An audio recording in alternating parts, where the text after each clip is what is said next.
Good morning. हमारे 2 part complete हो गए, उसके वर्क भी भेज दिए गए आपको। आज हम नया पार्ट शुरू करेंगे 3, जिसका नाम क्या है? अपनी वस्तु। ओके, तो शुरू करते हैं आज हमारा नया पार्ट, जिसका नाम अपनी वस्तु। एक महात्मा जी कहीं जा रहे थे, मतलब समझ गए होंगे। एक महात्मा जी थे, वो कहीं जा रहे थे। मार्ग में उन्होंने एक स्थान पर 2 व्यक्तियों को ऊंची आवाज़ पे बोलते सुना। महात्मा जी थे, कहीं जा रहे थे, मार्ग मतलब रास्ते में। उन्होंने क्या, एक स्थान पर 2 व्यक्तियों की ऊंची आवाज़ में बात करते हुए, आवाज़ में बोलते हुए सुना। मतलब कोई आदमी थे, वह ऊंची आवाज़ में बात कर रहे थे। दोनों ही हाथों में लठ लिए एक दूसरे के प्राण लेने को उद्यत दिखाई देते थे। देख रहे हो, पिक्चर में भी दिखाई दे रहा है। 2 आदमी है, एक दूसरे को झगड़े करते हुए बात कर रहे हैं, ऊंची आवाज़ में बात कर रहे थे। तो उन्होंने क्या देखा, वो दोनों व्यक्तियों को ऊंची आवाज़ में बात करते हुए सुना। उसके साथ में दोनों ही हाथों में लठ लिए एक दूसरे के प्राण लेने को उद्यत दिखाई देते थे। दोनों क्या कर रहे थे, दोनों के हाथों में लकड़ियाँ थी, लठ थे, एक दूसरे के प्राण लेने के लिए दिखाई देते थे। एक कहता था कि यह भूमि मेरी है। 2 व्यक्ति थे, दोनों में से एक बोल रहा था ये भूमि मेरी है और मैं इसका स्वामी हूँ। तो एक व्यक्ति तो बोल रहा था कि ये भूमि मेरी है और मैं इसका स्वामी हूँ, जबकि दूसरा उस भूमि को अपनी बतला रहा था। दोनों आदमी क्या कर रहे थे, दोनों व्यक्ति क्या कर रहे थे, एक जना बोल रहा था ये भूमि मेरी है, तो दूसरा भी क्या बोल रहा था, ये भूमि मेरी है। वो बोल रहा था मैं इसका स्वामी हूँ, तो दूसरा बोल रहा था कि वह इस भूमि को अपनी बतला रहा था। वह भी अपनी बता रहा था कि ये भूमि मेरी है। उस भूमि पर अपना अपना स्वामित्व जतलाने के लिए दोनों ही क्रोध से लाल पीले हो रहे थे। दोनों ही आपस में ऊंची आवाज़ में बात कर रहे थे, झगड़ा कर रहे थे कि ये भूमि मेरी है, तो दूसरा बोला ये भूमि मेरी है। इसी बारे में दोनों आपस में झगड़ा कर रहे थे। दोनों के हाथ पे लठ थी, लकड़ी थी, दोनों एक दूसरे के प्राण लेने में लगे हुए थे। लेकिन उस भूमि को दोनों ही अपना अपना स्वामित्व जतलाने के लिए क्रोध में लाल पीले हो रहे थे, गुस्से में थे, अपने अपने पक्ष पे दलीलें दे रहे थे। दोनों अपने अपने पक्ष रख रहे थे, अपने अपने पक्ष पे दलील दे रहे थे। कुछ ना कुछ बोल के वह अपनी इस भूमि को अपना बता रहे थे। संत महात्मा तो स्वभाव से ही दयालु एवं परोपकारी होते हैं। और आपको पता ही है, संत महात्मा जो होते हैं वह दयालु और परोपकारी होते हैं। वैसे इस कहानी में भी वह संत महात्मा जी स्वभाव से दयालु और परोपकारी थे, सदैव सबका भला ही चाहते हैं। तो संत महात्मा क्या होते हैं, एक तो उनका स्वभाव दयालु होता है, परोपकारी होता है, और वह हमेशा सबका भला चाहते हैं। उन्होंने मन ही मन विचार किया कि ये दोनों लड़ाई झगड़ा करके व्यर्थ ही अपने प्राण गंवाने में तुले हुए हैं। तो वहाँ महात्मा जी थे, उन्होंने देखा कि 2 व्यक्ति आपस में ऊंची आवाज़ में बात कर रहे हैं, दोनों के हाथ में लठ है, दोनों एक दूसरे के प्राण लेने में लगे हुए हैं। उनकी बातें सुनी उन्हें लगा कि व्यर्थ ही अपना प्राण गंवा देंगे और गुस्से में है, कुछ भी कर लेंगे। तो उन्होंने क्या किया, अतएव इन्हें समझा बुझाकर शांत करने और इनका आपस में समझौता कराने का प्रयास करना चाहिए।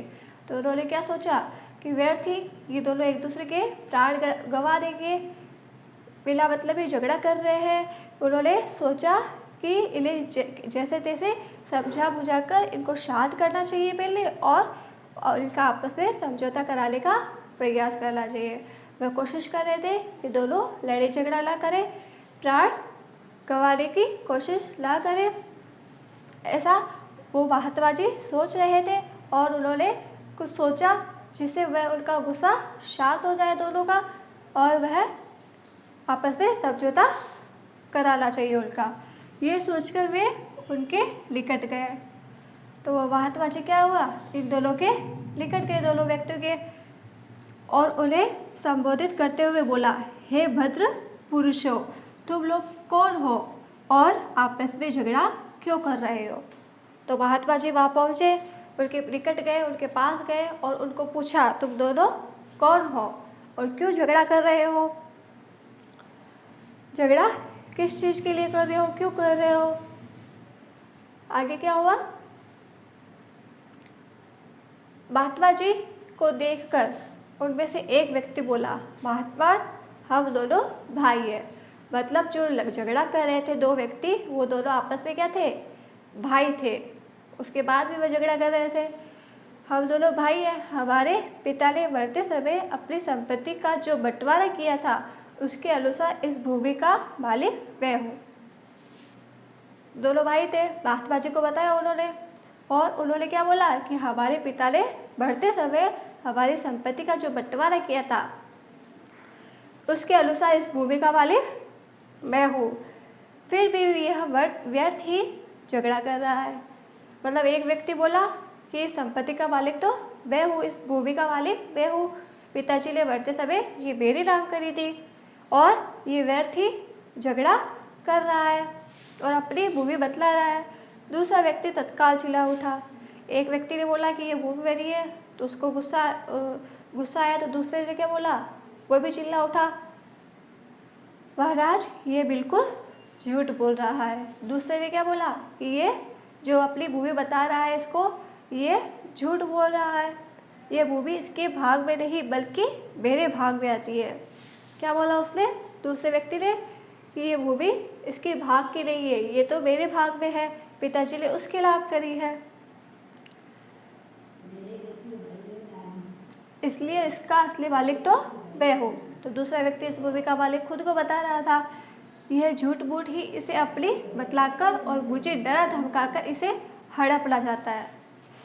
क्या बोला उसने कि ये झूठ बोल रहा है, ये डरा धमकाकर भूमि हड़पना चाहता है, इसलिए ये संपत्ति मेरी है। दिखाई दे रहा है महात्मा जी और दोनों भाई। महात्मा जी ने शांत स्वभाव से फरमाया, शांत भाव से फरमाया, तुम दोनों ही इस भूमि को अपना कहते हो और अपने अपने पक्ष में दलीलें देते हो। ऐसे तो इसका निर्णय कभी नहीं होगा। ऐसे तुम झगड़ा करते रहोगे, तुम अपना पक्ष दोगे, ये अपना पक्ष देगा, दोनों की दलीलें चलती रहेगी, अपनी अपनी दलीलें देते रहोगे। ऐसे कैसे पता चलेगा ये भूमि किसकी है, ये इसका निर्णय कभी नहीं होगा ऐसे। इसलिए अच्छा यही रहेगा कि जिस भूमि के लिए तुम दोनों मरने वाले पर उतारू हो उसे ही यह बात पूछ लो। जिस भूमि के लिए झगड़ा कर रहे हो, मरने वाले पर उतारू हो, महात्मा जी ने क्या बोला, इस भूमि को ही पूछ लो कि ये भूमि किसकी है।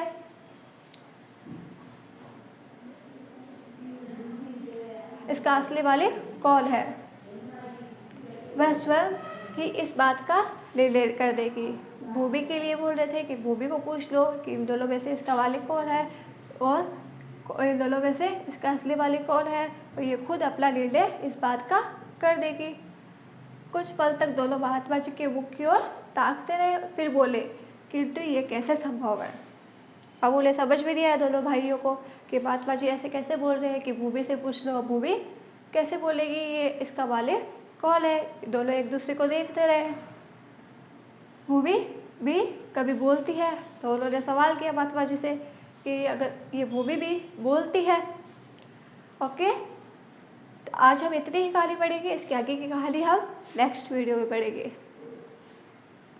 कि इस भूमि का मालिक कौन है और भूमि ने क्या जवाब दिया। तो एक बार वापस रिवीजन करेंगे हम। पाठ का नाम था हमारी अपनी वस्तु। एक महात्मा जी थे, कहीं एक स्थान मार्ग पर जा रहे थे, तो उन्होंने देखा कि उस मार्ग पर दो व्यक्ति थे जो एक दूसरे से ऊंची आवाज़ में बात कर रहे थे। दोनों एक दूसरे को बाली में उतारू थे, दोनों के हाथ पे लठ थी और दोनों एक दूसरे के प्राण ले जाते थे। एक कहता था ये भूमि मेरी है और मैं इसका स्वामी हूँ, तो दूसरा कहता है ये भूमि मेरी है, मैं इसका स्वामी हूँ। ऐसा करके वे एक दूसरे को इस भूमि का मालिक बता रहे थे। तो महात्मा जी आपको पता ही है, स्वभाव के दयालु और परोपकारी होते हैं। वो सदैव सबका ही भला चाहते हैं।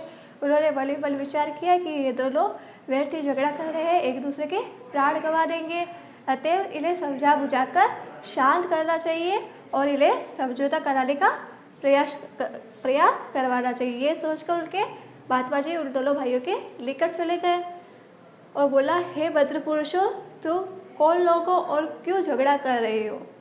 तो उसने महात्मा जी को देखकर उनमें से एक व्यक्ति बोला, हम दोनों भाई हैं, हमारे पिताजी ने मरते समय ये जमीन, ये भूमि मेरे नाम करी थी। पर दूसरा बोला कि नहीं, ये झूठ बोल रहा है, पिताजी ने तो ये भूमि मेरे नाम करी है। ऐसे दोनों एक दूसरे के दलीलें देते गए, दोनों के पक्ष में बोलते गए कि ये भूमि मेरी है, ये भूमि मेरी है। तो महात्मा जी ने बोला, ऐसे दोनों व्यर्थ झगड़ा कर रहे थे।